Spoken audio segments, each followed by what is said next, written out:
Hello and welcome to this video where we're going to talk a little bit about Bloodborne. I think we're not going to spoil it too much. No. But I guess if you already clicked on it, you're not worried about minor spoilers. But we're not going to spoil the whole thing anyway. I think we should start out with you got Bloodborne a special way, how that worked in Denmark. So in Denmark, there was this event at IT Universitetet where you can IT University. IT University, yeah. And you could donate your blood if you were a blood donor, and I was a blood donor. Or you could sign up to be a blood donor. Or you can sign up, yeah. And then they would figure out later if you could donate. And then I donated a half liter of my blood, and then you should roll the dice, and then if it was a 6, you get Bloodborne. What? I thought you just got Bloodborne. No, you didn't. Okay. And if it wasn't a 6, the other numbers at the on the die, or the die was some other games. Okay, but you actually I got did Bloodborne, and then I actually it's my girlfriend's fault that I got Bloodborne because she hit a 6.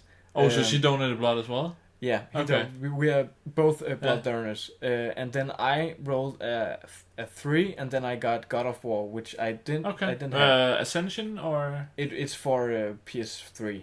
Yeah. So I think it is the first. I don't. Okay, I maybe don't the know. collection or something. Yeah, it might be the collection. So 2 games and a couple of hours. Oh, that's pretty good. So did you donate first, or did she? She actually donated first. So because I would just if you roll, it's like yeah, because and then that was like because I rolled it first and it was a 5 and I was like, oh fuck, and then she was on my other side and said, I got a 6. yes. And then because I was some people were actually following me in there, so they recorded how the day was. Okay. Yeah. There's a video up. Yeah, there's a video up at the PlayStation Denmark. Yeah. So I got it for free, and it was actually a couple of days before the release. Did you get it that day? No, because there wasn't enough. But they sent it to me. Did they give it out to the first people? They actually did. Because I was thinking about that, but yeah. Yeah. So I got it at release, and then I played. Yeah. And that was awesome. Yeah.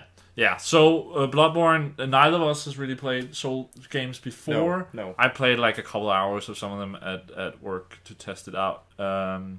But very special game. I think I don't know if this. I think some of it is a little bit more streamlined. But one of the things about this game, it's a medieval hack and slash sort of game, but very. It doesn't explain a lot. There's a little bit of notes in the beginning that explains. But we both had the problem of pick up weapons. Where are my weapons? And so we fought. You apparently did more than me, where you try to fight because you have no weapon, and then you find out, I could just equip my weapons, but you need to do it a certain way. There was like a wolf in the beginning, and I couldn't fight that, so I just ran. Yeah. But then I think I died on that like 5 times. Yeah, me too, and I screamed at the screen, and I said, "What the fuck is going on here? Why can't I kill it?"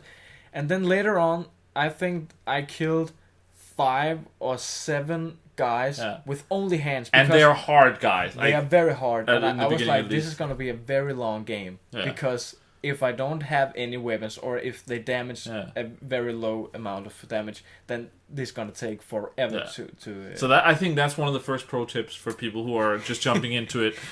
It's a hard game, but if it feels impossible, you're doing it wrong. Exactly. There's a lot of things like that can. You will also meet enemies. There's like the second or third enemy you can meet.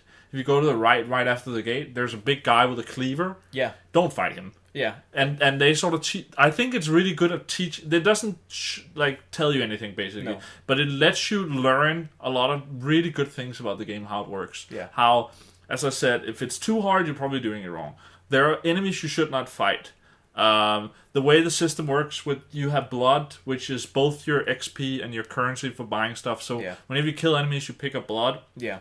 And then you can go to a vendor and you repair your weapons, you pay for leveling up, whether you want to do your health or your strength or whatever. You buy new items, whether that being health potions or Molotov cocktails. Yeah. You use it for buying new weapons when you unlock that other ways. But so that's sort of the currency. And the thing that is in the Soul series is whenever you die, you lose all that currency. In the old games it was souls, here it's blood echoes. Yeah. And then you can go back and pick them up. And either it will be on the ground, or this time they've changed it so actually one of the enemies there, usually the one that kills you. There's light in his eyes. But sometimes it can actually be another guy. Yeah. He will have light in his eyes, and that means you need to kill that enemy to get the blood. Yeah. if you don't do that in your next life, you lose that blood. Yeah.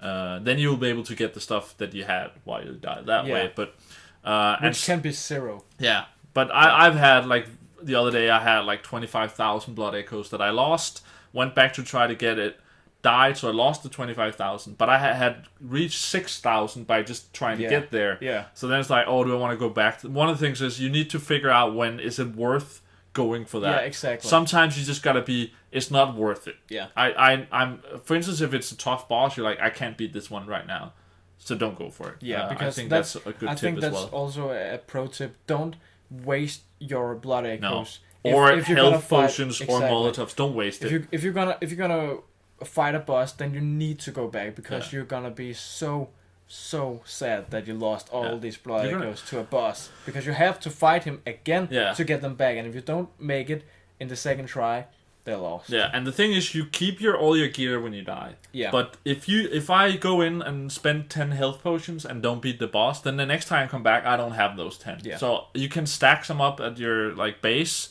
But you can run out, and then you need to run out and grind and get more. So it's like, if you feel like this is a battle I can't win, then don't waste your stuff. No. And I think after the first couple of bosses for me, like the third one I beat in my first try, where I was like, I ran in, and I was like, this looks like a boss area. Yeah. And then I did the area a little bit, learned how the enemies were, and then I like really like try to guess what it is, and I'm like made sure I had a lot of health potions, a lot of molotovs. I had some fire paper that can put fire on my weapon. Yeah. And then when I went in, I was like, okay, I'm ready. I don't know what's going to happen, but I feel like I'm ready for a lot of things. And then I actually beat it in the first try, and I had leveled up a little bit, so I was a little bit stronger. And I think preparing yourself in that way is really good. Another thing I've done with the boss later is you can get this item as well that, is limited. I have 5 of them or something, where you can teleport out. It takes a couple of seconds to use, but then you teleport to your nearest checkpoint, and you keep all your stuff. Yeah. So otherwise you can't run out of a boss fight, but you can use that item, and then you can actually teleport out. So I saw, there's a boss here, I'm not ready, teleport out. Yeah. Use I had a lot of blood, use that to level up, and then go attack. Do you have any other tips? I just think it's kind of a game where you need not to know what to do, but figure out what to do. And if you don't, you won't get that long. No. So you have to.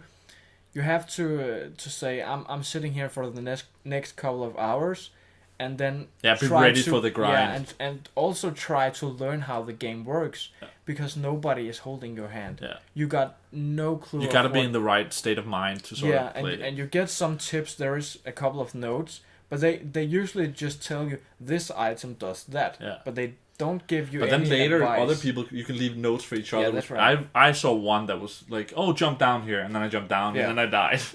So you can rate them as well. And actually, if you write a message and someone else rates it good, then you get full health. Oh. When that happens. So I haven't had like a perfect moment. I've heard of people who are in a boss fight, about to die, out of potions. And then they beat the boss and stuff like that. But yeah, we're running long on time. So overall, as you said, I think you need to be ready for what. Yeah, it's like watching one of those. Like, this is a classic movie. You need to be in the right state of mind for it. But overall, what do you think of? I think overall, we're like, I'm 5 bosses in. You're 3 bosses. I have 3 bosses. So I think, and I've played a lot. I'm like 20 hours or 25 hours. It takes a lot of time to get this game.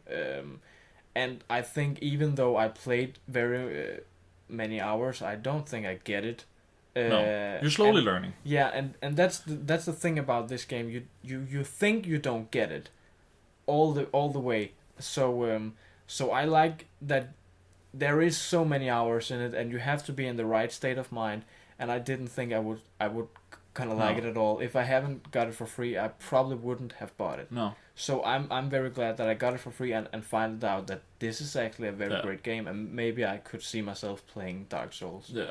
So for me, it's like I was like, I'm gonna give it a chance. I'm not sure I'm gonna finish it. I think it's super awesome. I'm putting it up on Twitch and YouTube and stuff, and I made one of the chapters like something like I died a lot, but I learned a lot, and that's the way some of those are. It's like you run your head a little bit against the wall, but you can really learn from those moments, and that's the way it's about learning. I think it's a great experience. I'm really enjoying it. There's some frustration sometimes, but that's part of it. I think for me, it's also like, don't play it if you're not ready for it. It's a little bit different when you're streaming it, but that's why sometimes I cut my streams shorter than I would with other games, because I'm not ready, and then I have come back to the next day and then beaten a boss that I couldn't, where it's like you need to take a break. But overall, great game. I'm really enjoying, looking forward to finishing it, and it's great for the PlayStation 4 to have an exclusive like this. And give it a try. If you don't think it's something for you, give it a try anyway, because I think maybe anybody gonna love it. For me, like it's not for everyone. Definitely not. No, definitely not. I think it's but you worth don't doing know something if different. it's for you. Even though I have watched the trailer, I didn't think it was for me, but I like it very much. So give it a try. All right, thanks for watching, and we'll see you in the next video. And check out all the Let's Play stuff that we've done, and also check out Christian's YouTube channel. It's in Danish, so if you understand Danish, check out Coolster. I'll try to remember to put a link in the description. So thanks for watching.